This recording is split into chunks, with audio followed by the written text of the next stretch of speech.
तो हेलो दोस्तों, जैसे कि हमें पिछले एपिसोड में एक लेडी दिखाया गया था जो तोजी के कैमन राइडर न्यूज देखकर काफी भड़क जाती है। तो अब अगले सीन में हमें इन्हीं लेडी को एक स्कूल में पढ़ाते हुए देखते हैं, जो कि एक स्कूल टीचर होती है। लेकिन यहाँ पर एक लड़का अपनी मैडम के ऊपर फिदा होता है। लेकिन तभी मैडम असानो से पूछती है, बताओ मैं क्या पढ़ा रही थी। लेकिन असानो कुछ बता नहीं पाता क्योंकि उसका ध्यान तो कहीं और ही था भाई। और क्योंकि असानो मैडम का जवाब नहीं दे पाता, इसलिए पूरी क्लास उस पर हंसने लगती है। और अगले सीन में हम असानो को उसके कमरे में देखते हैं, जो यहाँ पर वो बस अपने मैडम के बारे में ही सोच रहा होता है। आखिर मैडम क्या कर रही होगी? शायद वो पियानो बजा रही होगी या फिर वो कहीं बैठकर चाय पी रही होगी। लेकिन अगले ही सीन में हम मैडम को जिम में वर्कआउट करते हुए देखते हैं। ओ भाई, क्या कर रही है मैडम, जो यहाँ पर काफी गुस्से में होती है और कहती है, वो आदमी सिर्फ मास्क पहन के अपने आप को कैमन राइडर कैसे कह सकता है। वैसे मैडम का नाम यूरिको होता है। फिर अगले सीन में हमें यूरिको का बचपन का सीन दिखाया जाता है, जहाँ वो कुछ लड़के के बुली करने की वजह से रो रही होती है। और ये देख यूरिको के पिता उसे कैमन राइडर शो दिखाते हैं। और इस शो में भी एक फीमेल कैरेक्टर होती है, जो ये भी कैमन राइडर की तरह एक हीरो होती है, जिसका नाम इलेक्ट्रिक वेव ह्यूमन टैकल होता है। और ये शो देखकर यूरिको काफी इंस्पायर होती है और इसके बाद वो भी टैकल की तरफ पोज मारती है। ये देख उसके पिता उसे और बूस्ट करते हैं। और अगले सीन जब यूरिको अपने रूम में खेल रही होती है, तब उससे कुछ राइडर शो की रिकॉर्डिंग गिर जाती है, जो अब तक यूरिको ने उसे नहीं देखा था। लेकिन जब यूरिको इस शो को देखती है, तब इस शो में इलेक्ट्रिक वेव टैकल इंसानियत को बचाते हुए मारी जाती है, जिसे देख यूरिको को एक सदमा सा लगता है, जिसे यूरिको बिल्कुल अकेली महसूस करने लगती है और वो काफी ज्यादा रोने लगती है। जब कुछ देर बाद उसके पिता काम से घर वापस आते हैं, तब वो यूरिको की हालत देखते हैं। फिर अब हम जब यूरिको को बिस्तर में लेटे हुए देखते हैं, तब वो अपने पापा से पूछती है, पापा क्या टैकल मर चुकी है? उसे बचाने के लिए कोई क्यों नहीं आया? तब उसके पिता कहते हैं, जब वो अपनी आखिरी हमला कर रही थी, तब उसका जान जाना लाजमी था, उसे कोई नहीं बचा सकता था। तुम जानती हो, टैकल सबसे बेस्ट हीरोइन है, इसलिए मैंने तुम्हारा नाम यूरिको रखा है। दोस्तों, टैकल का रियल नेम यूरिको मिसाकी होता है। ये सुनकर यूरिको काफी खुश हो जाती है।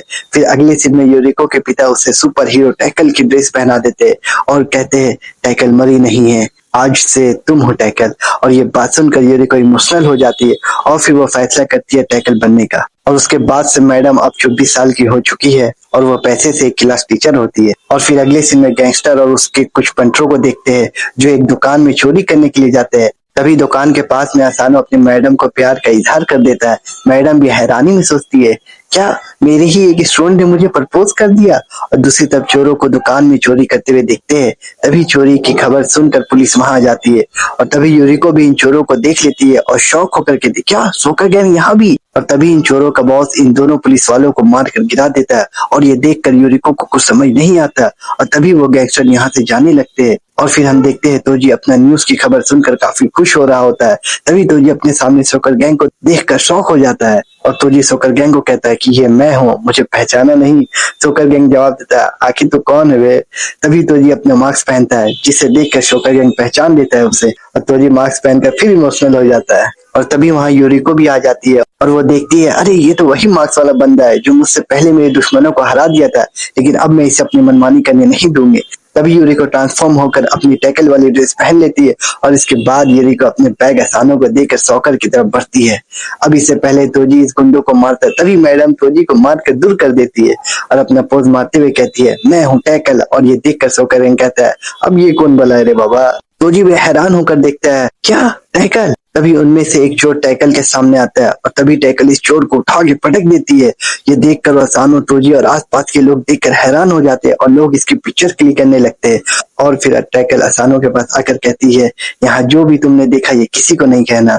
और असानो कहता है, ओके मैम, और वो यहाँ से चली जाती है। पर तोजी ये देखता है कि ये गुंडा फिर से खड़े हो गए और सोकर गैंग तोजी से कहता है कि ए मेरी बात सुनो, ये सब अभी तक खत्म नहीं हुआ है। और तोजी उसे कहता है, अरे भाई वो मुझे भी मारी है।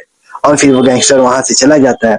और फिर तोजी टैकल के बारे में सोचता है, क्या वो भी टैकल को इतना पसंद करती होगी जितना मैं कैमन राइडर को पसंद करता हूँ? और फिर अगले सीन में मैडम अपनी टैकल वाली न्यूज देखकर काफी खुश हो रही होती है। और फिर अगले सीन गैंगस्टर को उसके पंटरों को देखते हैं, जो एक मॉन्स्टर वाला मास्क पहनकर कहता है कि अब अगर शहर में कैमन राइडर और टैकल जैसी हीरो आ चुकी है, तो एक मॉन्स्टर को भी आना जरूरी है। और फिर हमें एक ब्लॉगर को एक कन्वीनियंस स्टोर में देखते हैं और तभी वहां गैंगस्टर और उसके पंटरे वहां चोरी करने के लिए आ जाते हैं, जिसे देखकर वहां पर हरदम मच जाती है। और ये ब्लॉगर छुप कर ये सब की लाइव वीडियो बना रहा होता है। और ये वीडियो देखकर हमारे दोनों हीरो चोरों को पकड़ने के लिए भागते हैं और ये दोनों एक दूसरे को देखकर ये सोचते हैं, अरे ये कौन है भाई? लेकिन दूसरी तरफ गैंगस्टर को चोरी करते देख एक बंदा उसके हाथ को पकड़ लेता है और ये देख उसके पंटर कहता है, अबे ओए हाथ छोड़। लेकिन तभी ये बंदा अचानक, ओ भाई अचानक क्या हो रहा है कुछ नहीं पता, ये रियल शॉकर में ट्रांसफॉर्म हो जाता है और ये देख गैंगस्टर और उसके पंटों का होश उड़े के उड़े रह जाते हैं भाई। और ये एपिसोड यहीं पर खत्म हो जाता है। तो भाई लोग मिलते हैं फिर इसी तरह धमाकेदार अगले एपिसोड में। तो भाई अपने भाई को लाइक करो, कमेंट करो और वीडियो को शेयर करो। अगर वीडियो पसंद आए तो भाई अपने भाई को सब्सक्राइब भी कर देना।